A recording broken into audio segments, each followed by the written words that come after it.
அஸ்ஸலாமு அலைக்கும் வரஹ்மத்துல்லாஹி வபரகாத்துஹு. அன்புக்குரிய இஸ்லாமிய சொந்தங்களே, அருமை உறவுகளே, சகோதர சகோதரிகளே, புனிதமான முஹர்ரத்தினுடைய 10வது நாள் ஆஷூராவுடைய தினம் நம்மை எதிர்நோக்கி இருக்கிறது.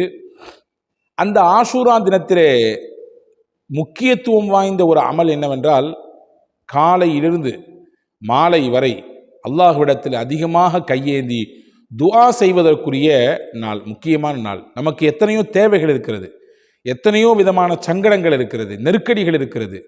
நம்முடைய ஆசைகள் நிறைவேற வேண்டிய அந்த தேவையிலே, அந்த அவசியத்திலே நாம் இருக்கிறோம். நம்முடைய பிள்ளைகளின் எதிர்காலத்தை குறித்து கற்பனையோடும் ஆழ்ந்த சிந்தனையோடும் இருக்கிறோம். இப்படி நம்முடைய தொழில் சார்ந்து, நம்முடைய வியாபாரங்கள் சார்ந்து என்னென்ன விதமான துஆக்கள் தேவைகள் இருக்கிறதோ அதையெல்லாம் மொத்தமாக கேட்பதற்குரிய, ஹோல்சலாக அதற்குரிய பலனை பெற்றுக்கொள்ளக்கூடிய ஒரு சிறப்பான ஒரு நாள் தான் முஹர்ரம் மாதத்தினுடைய 10வது நாள், ஆஷூரா என்று சொல்லக்கூடிய அந்த நாள். ஏனென்றால் நபிமார்களில் பலருக்கு அல்லாஹ் உதவி செய்த நாள் அது. நூஹ் அலைஹிஸ்ஸலாமுடைய கப்பல் கிளம்பி அது கரை ஒதுங்கியதான் முஹர்ரம் மாதத்தினுடைய 10வது நாள். ஹஜ்ரத் யூனுஸ் அலைஹிஸ்ஸலாம் மீன் வயிற்றில் இருந்தார்கள். அந்த மீன் வயிற்றிலிருந்து வெளியேற்றப்பட்ட நாள் முஹர்ரத்தினுடைய 10வது நாள். அய்யூப் அலைஹிஸ்ஸலாம் நீண்ட நாட்களாக பல்வேறு விதமான நோய்களால், புண்ணுகளால் உடம்பெல்லாம் சீழ்வழிந்து கொண்டிருந்தது. அதையெல்லாம் அல்லாஹு தஆலா நீக்கி அவங்களுக்கு சுகத்தை கொடுத்த நாள் இந்த 10வது நாள். இப்படி வரிசைப்படுத்தி கொண்டே போகலாம் நபிமார்களுடைய அந்த சரிதையிலே வரக்கூடிய ஆச்சரியங்களை. இந்த முஹர்ரம் மாதத்தோடு 10வது நாளோ தொடர்புடைய இருக்கக்கூடிய வரலாறுகளை நிறைய சொல்லலாம். ஆக மொத்தத்தில் நபிமார்கள் அல்லாஹ்விடத்திலே துஆ செய்து அந்த துஆவை அங்கீகாரம் பெற்ற நாளாக முஹர்ரத்தினுடைய 10வது நாள் இருக்கிறது. குறிப்பாக ஹஜ்ரத் சையதுனா மூசா அலைஹிஸ்ஸலாம் அவர்களின் துஆவை ஏற்றுக்கொண்டு ஃபிரௌனை அல்லாஹ் வீழ்த்தி, அல்லாஹ் இன்னும் அதிகப்படியான அவர்களிடத்திலிருந்து கேட்கப்பட்ட துஆவை அங்கீகரித்து கொண்ட நாள் முஹர்ரத்தினுடைய 10வது நாள். எனவே துஆ செய்ய வேண்டும் அந்த நாளிலே. சரி, நீங்கள் கேட்கலாம், என்ன துஆ செய்கிறது? குறிப்பாக நான் ஒரு 3 விஷயம் சொல்லித் தருகிறேன் இந்த காணொளியிலே. கண்டிப்பாக அந்த 3ஐயும் முஹர்ரத்தினுடைய 10வது நாள் அவசியம் செய்யுங்கள். இந்த 3 முக்கியமான துஆக்களை அவசியமாக கேட்டுக்கொள்ளுங்கள். 1, அந்த முஹர்ரத்தினுடைய 10வது நாள் குறைந்தபட்சம், நான் டிஸ்கிரிப்ஷனிலே தருவேன், குறைந்தபட்சம் ஒரு 100 தடவையாவது சுபஹானல்லாஹி வபிஹம்திஹி அப்படின்னு சொல்லிக்கங்க. 100 தடவை சுபஹானல்லாஹி வபிஹம்திஹி என்று சொல்லிக் கொள்ளுங்கள். ஏன் இதை சொல்வதனால் என்ன பலன்? திர்மிதியிலே ஹதீஸ் வந்திருக்கிறது, முஸ்லிம் ஷரீஃபிலே இந்த ஹதீஸ் வந்திருக்கிறது. அபூ ஹுரைரா ரலியல்லாஹு அன்ஹு அவர்கள் இருக்கிறார்கள், நபிகள் ஸல்லல்லாஹு அலைஹி வஸல்லம் சொன்னாங்க, மன் கால ஹீன யுஸ்பிஹு வ ஹீன யும்சி, யார் காலையில் அல்லது மாலையில் 100 தடவை சுபஹானல்லாஹி வபிஹம்திஹி அப்படின்னு சொல்றாரோ, வ இன் கானத் குஃபிரத் துனூபஹு வ இன் கானத் அக்ஸரு மின் ஜபதில் பஹர், கடல் நுரையை விட அதிகப்படியாக அவரிடத்திலே பாவம் இருந்தாலும் அல்லாஹ் இந்த சுபஹானல்லாஹி வபிஹம்திஹி என்று சொல்லக்கூடிய இந்த துஆவின் வழியாக, இந்த ஜிக்ரின் வழியாக அல்லாஹ் அவருடைய பாவத்தை மொத்தத்தையும் அழித்து விடுவான். இது பொதுப்படையாக வந்த செய்தி தான். எல்லா நாள்லையும் சொல்லலாம் அந்த திக்ரை, எல்லா நாள்லையும் இந்த துஆவை சொல்லலாம். ஆனால் முஹர்ரம் 10 என்பது பாவங்கள் மன்னிக்கப்படுவதற்கும் நம்முடைய தேவைகளை அல்லாஹ்விடத்திலே முறையிடுவதற்குமான துஆ அங்கீகரிக்கப்படக்கூடிய நாள். இப்போ அந்த நாளில் இந்த மகத்தான துஆவை அல்லாஹ்விடத்தில் கேட்கிற பொழுது நம் பாவங்கள் எல்லாம் மன்னிக்கப்படுவதற்கு, அழிக்கப்படுவதற்கு அது காரணமாக அமையும். 1.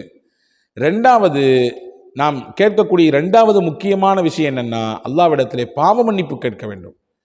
பாவ மன்னிப்பு, இஸ்திக்ஃபார், அது மகத்தான பல பலன்களை தரக்கூடியது.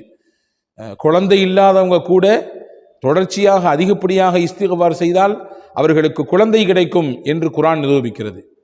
பஞ்சத்திலும் வறுமையிலும் ஏழ்மையிலும் உழன்று கொண்டிருக்கக்கூடியவங்க அதிகப்படியாக இஸ்திக்ஃபார் ஓதுனாங்கன்னா அவங்களுடைய பஞ்சமும் வறுமையும் ஏழ்மையும் நீங்கும் என்று குர்ஆன் சொல்கிறது இல்லையா? அப்போ இஸ்திக்ஃபார் பொதுவாக நாளும் டெய்லி ஓதுறது. அந்த முஹர்ரத்தினுடைய 10வது நாள் குறிப்பிட்ட ஒரு இஸ்திக்ஃபாரை நாம் கவனத்தில் கொண்டு அதை குறைந்தபட்சம் 100 தடவை ஓதிவிட வேண்டும். என்ன இஸ்திக்ஃபார் ஓதலாம்? எல்லாருக்கும் தெரிஞ்சது அஸ்தக்ஃபிருல்லாஹல் அஸீம். ஆனால் இன்னைக்கு நான் ஒரு இஸ்திக்ஃபார் சொல்லித்தர்றேன். கண்டிப்பாக டிஸ்கிரிப்ஷனில் இதை பதிவு செய்கிறேன்.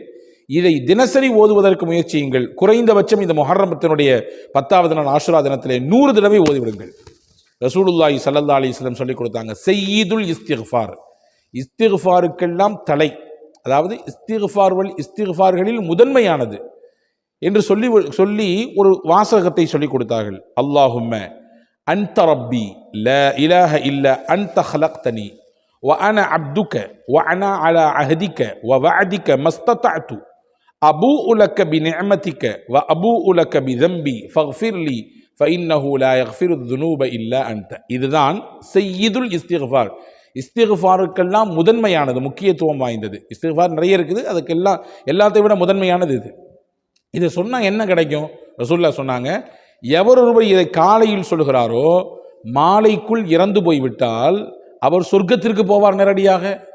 எவரொருவர் இதை வழக்கமாக மாலையில் சொல்லக்கூடிய பழக்கம் இருக்கிறதோ மாலையிலிருந்து மறுநாள் காலை வரை இறப்பு அவருக்கு ஏற்பட்டால் சொர்க்கத்திற்கு போவார் என்றார்கள் பெருமானார் ஸல்லல்லாஹு அலைஹி வஸல்லம். சொர்க்கத்தில் கொண்டு சேர்க்கும் அளவிற்கு வலிமை மிக்க இஸ்திக்ஃபார் இந்த சய்யிதுல் இஸ்திக்ஃபார். இது டெய்லி ஓதுறது தான்.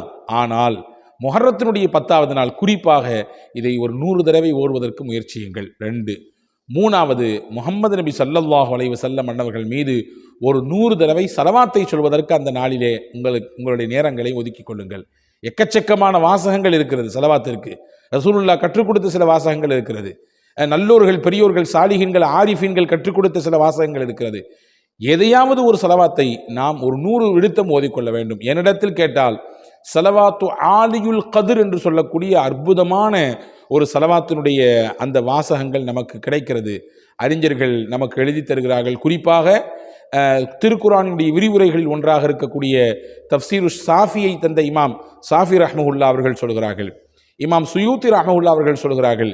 யானத்து தாலிபின் என்று சொல்லக்கூடிய நூலினுடைய ஆசிரியர் இமாம் திம்யாத்தி ரஹ்மஹுல்லா அவர்கள் சொல்கிறார்கள். இப்படி எக்கச்சக்கமான அறிஞர்கள் மக்களும் நல்லோர்களும் சாலிஹீன்களும் சொல்லித்தந்த ஒரு அற்புதமான ஸலவாத். இமாம் சுயூத்தி ரஹ்மஹுல்லா சொல்கிறாங்க, நான் பின்னால் சொல்ல இருக்கக்கூடிய ஸலவாத்தை நீங்கள் ஒரு தடவை ஓதினால், டெய்லி ஒரு 10 தடவை ஓதணும். வெள்ளிக்கிழமையிலே முக்கியமாக இந்த ஸலவாத்தை ஓத வேண்டும். அப்படி ஓதி வந்தால், வளமை இருந்தால், உங்களுக்கு மரணம் என்று ஏற்படுமையானால் நபிகள் நாயகம் ஸல்லல்லாஹு அலைஹி வஸல்லம் அன்னவர்களை சந்திக்கிற வாய்ப்பை அல்லாஹ் தருவான். இன்னும் குறிப்பாக எழுதுகிறார்கள், உங்கள்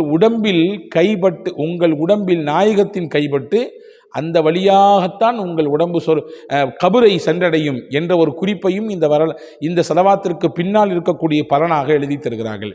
ஆக மொத்தத்தில் மிக சிறப்பு வாய்ந்த ஒரு ஸலவாத் நான் இப்போது சொல்லித் தருகிறேன். இதையும் டிஸ்கிரிப்ஷனிலே பதிவு செய்கிறேன்.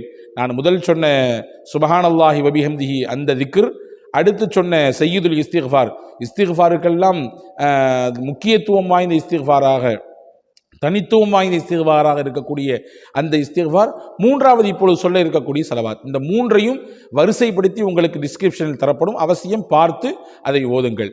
என்ன ஸலவாத் இது என்றால், அல்லாஹும்ம ஸல்லி அலா சய்யிதினா முஹம்மதின் நபியில் உம்மியில் ஆலியில் கதிரில் அதீமில் ஜாஹி வ அலா ஆலிஹி வஸஹ்பிஹி வஸல்லிம். இதுதான் ஸலவாத்து ஆலியுல் கதிர் என்று சொல்வார்கள்.